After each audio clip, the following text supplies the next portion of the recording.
সোমবার বিকালে খুলনার শহীদ শেখ আবু নাসের স্টেডিয়ামে সেনাবাহিনীর অস্থায়ী ক্যাম্প পরিদর্শনে আসেন সেনাপ্রধান জেনারেল ওয়াকার উজ্জামান। আলাদা মত বিনিময় করেন সেনা সদস্য এবং খুলনা বিভাগীয় কমিশনার, ডিআইজি, জেলা প্রশাসক সহ ঊর্ধ্বতন কর্মকর্তাদের সঙ্গে।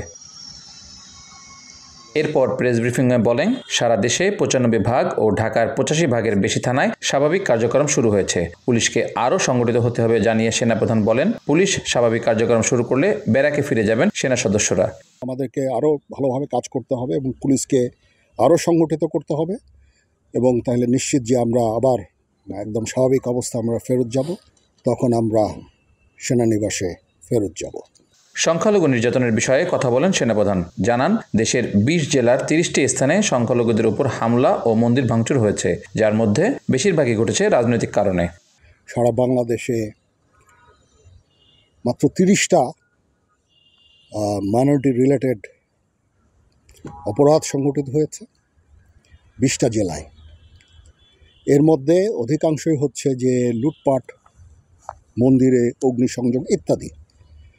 আর এগুলির মধ্যেও মোস্টলি হচ্ছে যে পলিটিক্যাল রাইভালরি। রাষ্ট্রীয় স্থাপনা ধ্বংস করলে সেটা জনগণের ক্ষতি বলে উল্লেখ করেন সেনাপ্রধান। সব অপরাধের তদন্ত হবে বলেও জানান তিনি। নূর ইসলাম রকি, দেশ টিভি, খুলনা।